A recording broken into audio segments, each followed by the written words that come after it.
Guess what time it is? It's awkward staple time.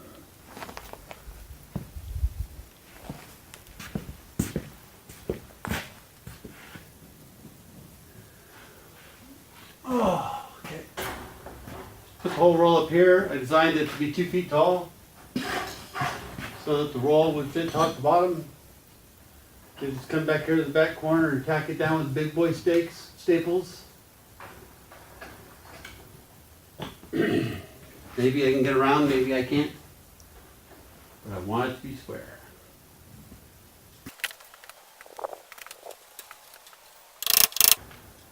I didn't drive that in all the way. It's just tack. Should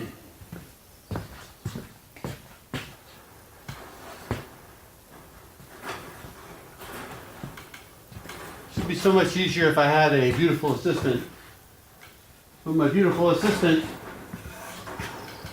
has come down with a cold. Yeah. All by myself.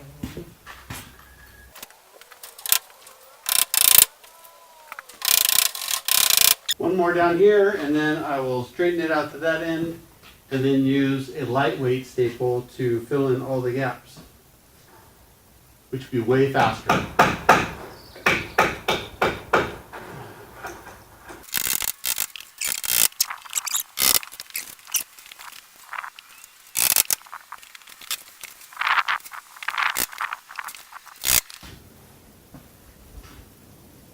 I think I've gone the other way from I don't want to be on the floor to, oops, that's a little too tall. I guess I'm going to have to find a happy medium. All right, that's it.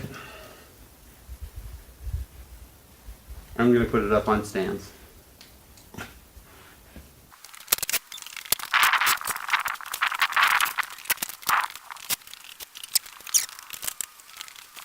Safety goggles.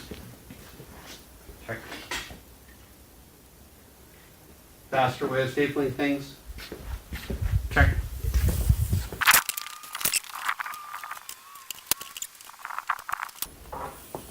I think maybe I turned the pressure down on the air compressor. I'll be right back. Yep, it was down to 20. That is not enough.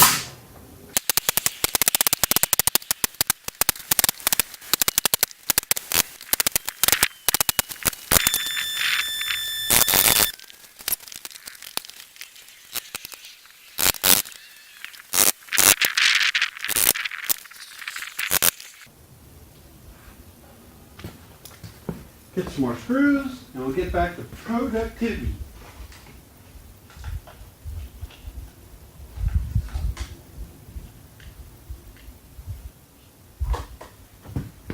See, I warned you before, as a woodworker, I think everything should be screwed in, not brad nailed, not stapled, so I instinctively said screwed. I needed more staples.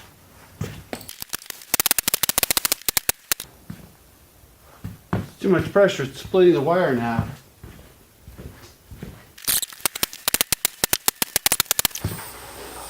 When I was on that side, I let it creep down a little bit. I actually want all the excess to be up here at the top because it's slightly over 24 inches.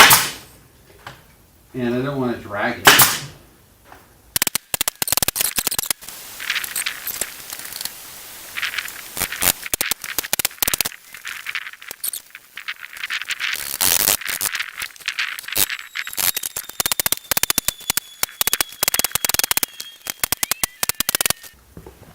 Go see if I can find some more hardware cloth. Found some, but all I have right now is 1 inch. And considering I was planning to hardware cloth the whole thing and then put the little corrugated white plastic on the outside, it doesn't matter that I'm using this 1 inch on the back 2/3 and the back of this one side, because I'm going to cover the first 2/3 with the plastic and all of the back with the plastic. So I'm going to continue with what I have as opposed to running off to the store So I knew. The reason that I'm cutting it off is it's 2 inches past one of the vertical supports, and I don't need all that jagged metal there for the chickens to decide they want to peck it, eat it, etc. So I'm going to cut it right down the middle of it and then overlap the 1 inch on that same riser and move ahead.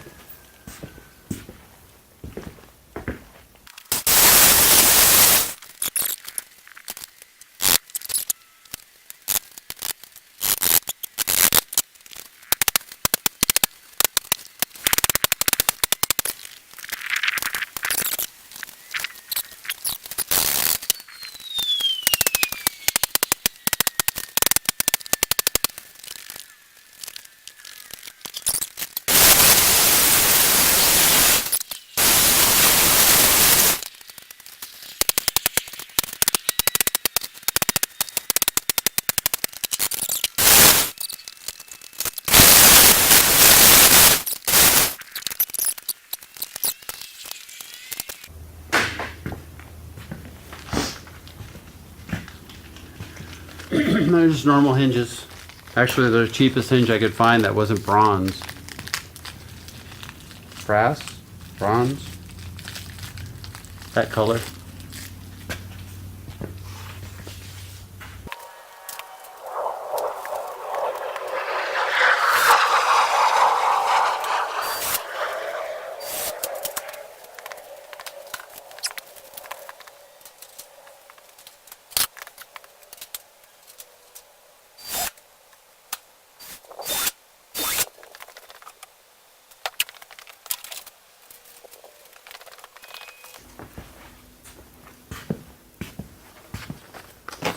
So now we're going to work on the roof. It's got the same standard 2 support beam over here like it did on the Chickshaw, and then they actually hinge out of the middle going this way and this way. There's a 1/4 inch gap between the two. I'll have one of the plastics, probably this side, be a little longer to overlap the other one to give it a little bit of water protection. It's not going to be a lot, but it'll be something.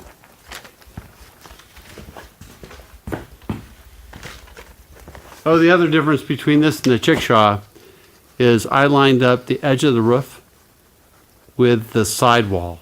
Now I know that means that driving rain could get in this way, but I can overlap it with the plastic and it makes it so that if some animal climbed up the fence, they can't just get in underneath the corrugated roofing.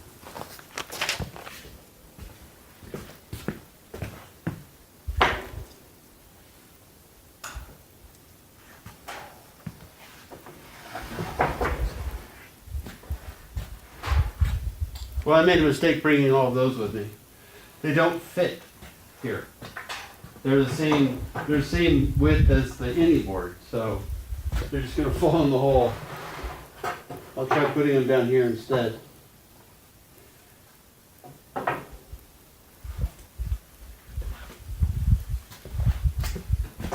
So if I line this board up with this board,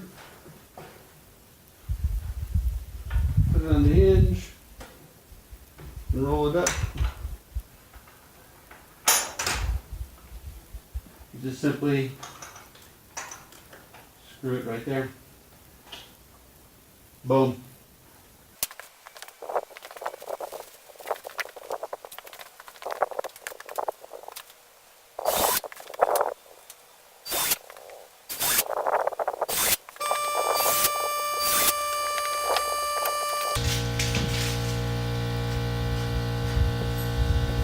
The length of the apparatus is 7'3". Pardon me. 7'3".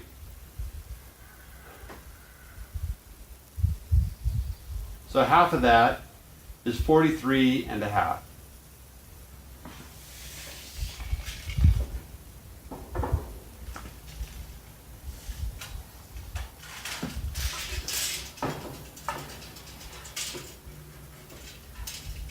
So I'm going to quickly make a mark at 43 and a half.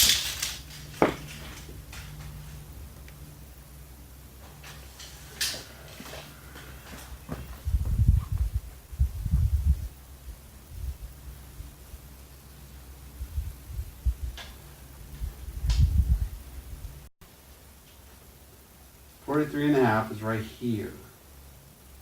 The 1/8 inch on each side is right here and right here. So I want to go to 43 and 5/8. And 43 and 3/8.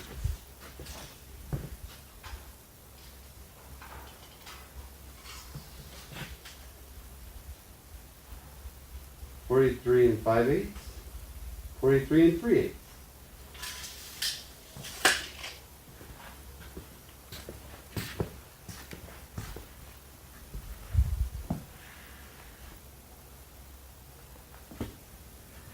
This board is the sideboard, so it needs to go right there to that line, 43 and 3/8 from here. And I'm going to screw it in to this board, screw another board into here, and do the same on the other side.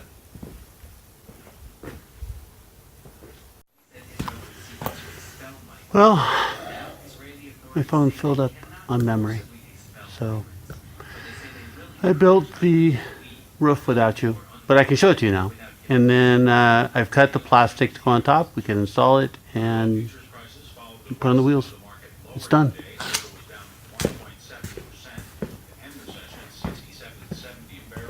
So I'm going to need you guys to come in a little closer on this one. So my thought on waterproofing is it's just not going to happen. It's not going to be waterproof, but I can make it water resistant.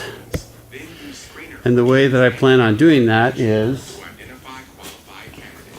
we're going to have one of these boards. Spokane Public Radio listeners share their thoughts with us. I'm Gary Wolf. I live in Liberty Lake and Sandpoint for years and years and years. And I do admit I didn't pay anything at all because I don't think y'all need politics in your blogs. I'll turn that off. So what I have here is the loop is going to cover the gap between the two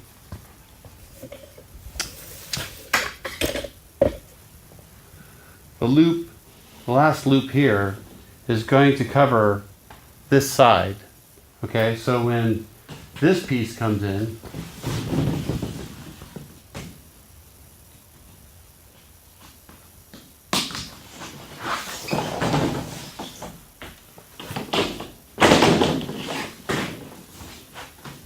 right there, it's going to be attached right here, and then when this side closes, which always closes second, it will overlap it, and now we have a little trough for the water to go. That's my plan for waterproofing.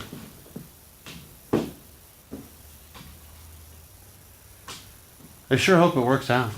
Gonna back you guys up and get to screwing.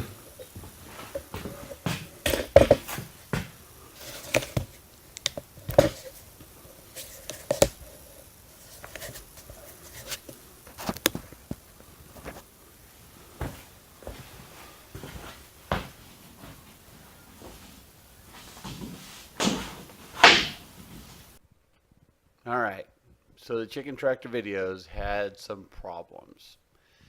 That's all the footage that I have. It was back in April when I made them. It's now July. I can't go back and reshoot them. So what I'll do is I'll point out where the wheels are installed, and I'll point out how the rope is installed in the next chick log. So not today's chick log. One after. I'll point them out, give you the measurements, and you can wrap it up.